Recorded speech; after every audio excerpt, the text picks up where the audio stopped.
তো guys first পার্টটা যারা যারা দেখোনি মিস করে গেছো হয়তো। ফার্স্ট পার্টে আমার প্রচুর পরিমাণে যে ভয়টা ঢুকে গেছিলো, আজকে সেই ভয় কাটানোর দিন চলে এসছে। ফাইনালি পার্ট 2 নিয়ে এসেছি আমি। তো hello everyone, welcome back to my Sunmoon blog channel. সবাই আশা করছি ভালো আছো, সুস্থ আছো, আমিও ভালো আছি। তো আজকে আমি আবার 7 দিন পর, মানে পুজোর পর আমি চলে এসেছি আবার কেয়া সেটে।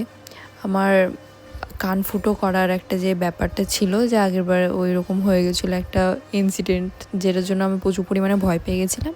তো তার জন্য আমাকে বলেছিল আমার কানের কন্ডিশন দেখে যে কিছুদিন পর আসছে, তার জন্যে আমি আবার চলে এসেছি। তো দেন কি হচ্ছে না হচ্ছে দেখতে থাকো, সঙ্গে থাকো। আর আজকে আমার একদমই পেন হয়নি বা কিছু মনে হয়নি, খুব তাড়াতাড়ি ইজিলি ব্যাপারটা হয়ে গেল। যেখানে অনেক কিছু বলেছিল যে এরকম করে হবে, অমনি করে হবে, অনেক ভয় করছিলাম আমি যে কী হবে না হবে, কিন্তু কিছুই হয়নি। আর দেখতেও অনেকটা সুন্দর লাগছিল। তো এইখানে একটা কন্ডিশন আমি দেখলাম যে ফার্স্টে মানে আগে পার্সনটাকে দেখবে যে যা কিছু করতে এসছে, দেন তারপর তারা কোনো কাজ করছে, নইলে করছে না। কারণ আমার সেই কন্ডিশনে অন্য পার্লারে হয়তো গেলে আর একবার করে দিত, কিন্তু এইখানে ফার্স্টে দেখলো, অনেক অ্যাডভাইস দিল। আর সব থেকে মেন ব্যাপার, অ্যানাস্থেসিয়া ক্রিমটা লাগিয়ে আমার কানটা ফুটো করলো। যেহেতু অন্য পার্লারে আমি যখন গেছিলাম তখন লাগাইনি, ব্যাপারটা একটু আলাদা ছিল, কিন্তু এখানে লাগালো, এটা আমার ভালোই লাগলো।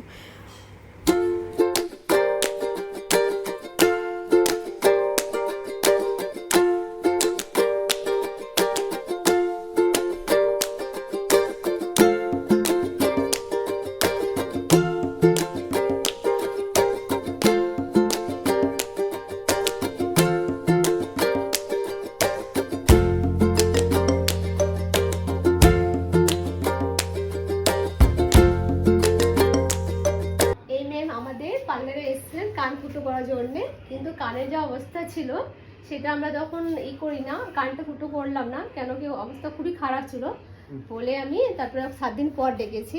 তো আজকে আপনারা কেমন লাগলো কান ফুটো করে? আমার একদম ব্যথা হয়নি, আর একবারেই হয়ে গেল, এটা খুব ভালো লাগছে দেখতে। দুই কান খুব ভালো। আপনি কি অন্য জায়গায় কান ফুটো করে ভয় পেয়েছিলেন যে একবারে হবে না এরকম? প্রচুর পরিমাণে। আচ্ছা আচ্ছা, এখানে কে আছে এটা কান ফুটো করে ভালো লাগলো? প্রথমে এটাই ভালো করতাম, এটাই ভাবছিলাম। আচ্ছা ঠিক আছে। তো লাস্টে তারা আমাকে গান আর যেটা দিয়ে ফুটোটা করলো ওটা দেখিয়ে দিল। তো সব কিছু দেখানো কমপ্লিট। দেন আমি লাস্টে কিছু কথা তোমাদেরকে বলবো, তো তোমরা ব্লগটা এন্ড অবধি দেখতে থাকো, সঙ্গে থাকো। আর এখন চলো বাড়ি যাওয়া যাক।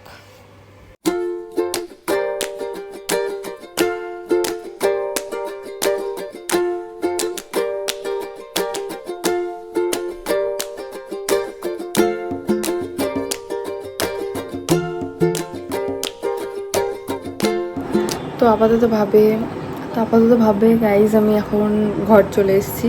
দেখতেই পেলে তোমরা, একটু ছোটোখাটো ব্লগ হয়ে গেল একটা।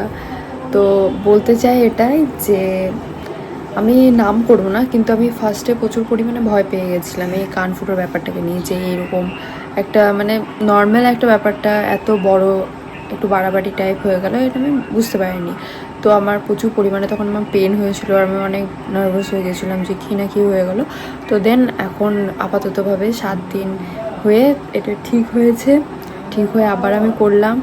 আর পার্লারের বা কোনো কিছুর আমি নাম করছি না, কারণ এগুলো তো তাদের বিজনেসের মধ্যে পড়ছে না, এটা নাম করাটা উচিত না, এটা খারাপ একটা। কিন্তু আমার যেহেতু খুব কষ্ট হয়েছিল তখন, তো কি বলবো, ছাড়ো, বাদ দাও, ভুল মানুষের কাছে হতেই পারে। তো আজকে কেমন লাগছে আমাকে দেখতে অবশ্যই কমেন্টের মাধ্যমে জানাবে। আর ফাইনালি ডান। তো ব্লগটা এখানেই এন্ড করছি, আশা করছি ভালো লেগেছে। ভালো লাগলে অবশ্যই like, comment, share and subscribe. আর ভালো থেকো, সুস্থ থেকো। আর একটাই কথা বলবো যে এইসব কাজ একটু সাবধানে, একটু ভালো করে করা উচিত।